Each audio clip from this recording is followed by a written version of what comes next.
भारत में आपका हार्दिक स्वागत करते हैं। आज हमारे जिला स्तर पर जहाँ मनरेगा कर्मचारियों द्वारा आज एक 7वां दिन हो गया है इनको हड़ताल करते हुए। आइए इतनी कड़ी धूप में इन्होंने हड़ताल करते हुए बैठे हैं। कई ऐसी महिलाएं यहाँ दिख रही है जो अपना घर परिवार छोड़ के बैठे हुए हैं। आइए हम उनसे बात करते हैं। मैडम, हम ये आज 61वां दिन हो गया आप लोग के हड़ताल का, तो शासन प्रशासन द्वारा जो आपको मौखिक रूप से आपकी उनसे बात हुई थी, तो आप वो लिखित रूप से कब दे रहे हैं? लिखित रूप से तो हम लोगों को कई बार उनको दे चुके हैं। लिखित रूप से हमारे प्रांतीय अध्यक्ष लोग कई बार दे चुके हैं। अब उन तक पहुंच रही है या नहीं पहुंच रही है ये तो वही जाने, लेकिन अभी तक हम लोगों को सकारात्मक न्यूज़ ही मिला है। ऐसा नहीं है कि नकारात्मक मिला है, उनकी तरफ से हमको सकारात्मक न्यूज़ ही मिला है। और उनकी कमेटी जो गठित हुई थी उसमें मीटिंग भी रखेंगे करके ऐसा न्यूज़ मिला है। धन्यवाद। सर, आप बताइए कि आपका वो लिखित रूप से, मौखिक रूप से तो सरकार ने बोल दिए थे, लेकिन आपको लिखित रूप से कब दे रहे हैं, इसके बारे पे सरकार ने कुछ कहा है? नहीं, अभी तक किसी प्रकार की जानकारी नहीं हुई आई है हमारे पास कि किसी प्रकार के लिखित का आएगा। और जहां तक आप बोल रहे हैं मौखिक में, तो मौखिक में भी अभी तक ऐसा नियमितीकरण को लेकर या हमारी दूसरी मांग जो रोजगार सहायकों का ग्रेड पे और जो समस्त कर्मचारियों का जो 1966 नियम है उसको लागू करने का अभी तक कोई ऐसा कोई न्यूज़ नहीं आया है। पर हमारी जो लगातार हमारी जो प्रांत की टीम है वो कहीं ना कहीं डेलीगेशन के लिए जा रही है। माननीय मुख्यमंत्री जी से कांटेक्ट करने की कोशिश कर रहे हैं ताकि उनसे डायरेक्ट जो है बात हो सके। कहीं ना कहीं हमारे प्रांत यानी हमारे महासंघ और माननीय मुख्यमंत्री के बीच में जो गैप है वो या तो मिसकम्युनिकेशन हो रहा है या कहीं ना कहीं जो है वो जो है गलतफहमी पैदा की जा रही है, जिसको सुधारने में ही हमको थोड़ा सा समय लग रहा है। तो हमारे प्रांत की टीम की यही कोशिश है कि हम डायरेक्ट अब मुख्यमंत्री जी से हम कांटेक्ट करें, उनको हमारी बात रखें ताकि उनको जो गलतफहमी है कि हमारी जो जिससे वित्तीय भार बढ़ेगा या हमारी जो अनौपचारिक जो जानकारियाँ हैं जो उनके पास पहुँची है वो हमारा मकसद हो गया कि क्लियर करना।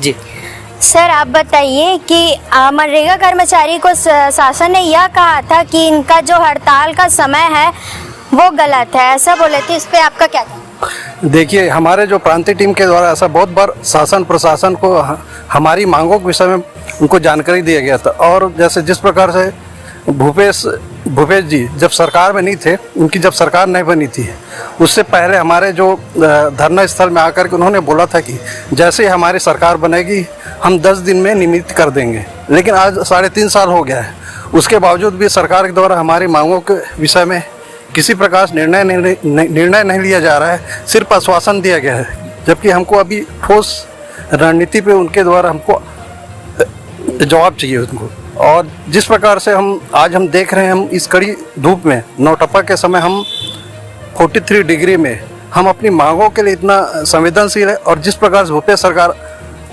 के लोग कांग्रेस पार्टी वाले बोलते हैं कि संवेदनशील है, लेकिन मेरे को ऐसा नहीं लगता कि आज वो संवेदनशीलता अपना दिखा रहे हैं।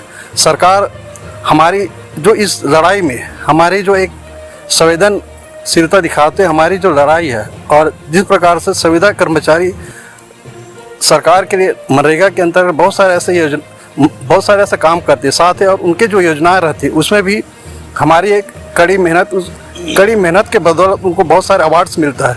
लेकिन आज स्थिति ऐसा है, इतना हम लोग 14-15 साल से मेहनत कर रहे हैं अपने जॉब में, और बहुत सारे ऐसे लोग हैं 40-45 साल हो गए, लेकिन आज भी वो नियमित नहीं हुआ है। तो हम सरकार से गुजारिश करेंगे कि हमें एक ऐसा तोहफा दे नियमितीकरण का, जिससे हम बहुत सारे ऐसे जो लोग हैं जिनकी उम्र 40-45 साल हो गया है और जिनको ज़रूरत है, क्योंकि हमको घर चलाने के बहुत सारे ऐसे प्रॉब्लम्स होता है।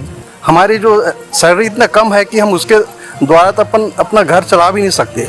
तो इसके बारे में सरकार को सोचना चाहिए और हमारी मांगों को संवेदनशीलता दिखाते हुए जल्द पूरा करने की कोशिश करें, इतना मैं कहना चाहूँगा। सर, आपका क्या कहना है कि सरकार ने पेमेंट पे कुछ वृद्धि किए गए हैं, शायद 1500 से 10,000 के रुपए में किए गए, इस पे क्या है? मैं बताना चाहूँगा कि हमारे जो रोजगार सहायक साथियों का पेमेंट बढ़ाया गया है, लेकिन हमारा कहीं भी मकसद पेमेंट बढ़ाने का नहीं था। हमारा 2 सूत्री मांग है जिसको सरकार द्वारा अभी तक किसी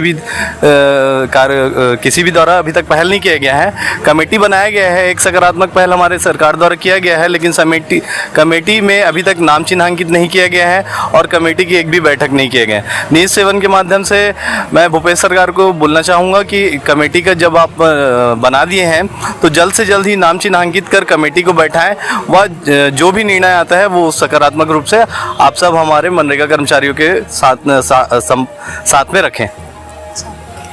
सर, ये आज 61वां दिन हो गया, इनके बाद आप क्या आगे करने का सोच रहे हैं? जैसा कि हम लोग मनरेगा महासंघ ने हड़ताल में आने के पहले अनिश्चितकालीन हड़ताल के लिए बोला गया था, तो हम लोगों का राय है कि जब तक हमारी मांग पूरी होती है हम लोग तब तक अनिश्चितकालीन हड़ताल पे बैठे रहेंगे। धन्यवाद सर। मैं एक चीज़ कहना चाह रहा था कि कहीं ना कहीं प्रशासन के द्वारा जो माननीय मुख्यमंत्री जी को ये बताया जा रहा है कि इस जो महासंघ में केवल रोजगार सहायक ही जो है वो पार्टिसिपेट कर रहे हैं, जबकि ऐसा नहीं है। यहाँ पर पूरे मनरेगा के जो ग्राम पंचायत से लेके जो प्रांत मतलब आपके जो एपीओ तक है, स्टेट के भी कर्मचारी जो है उस पर जुड़े हुए हैं।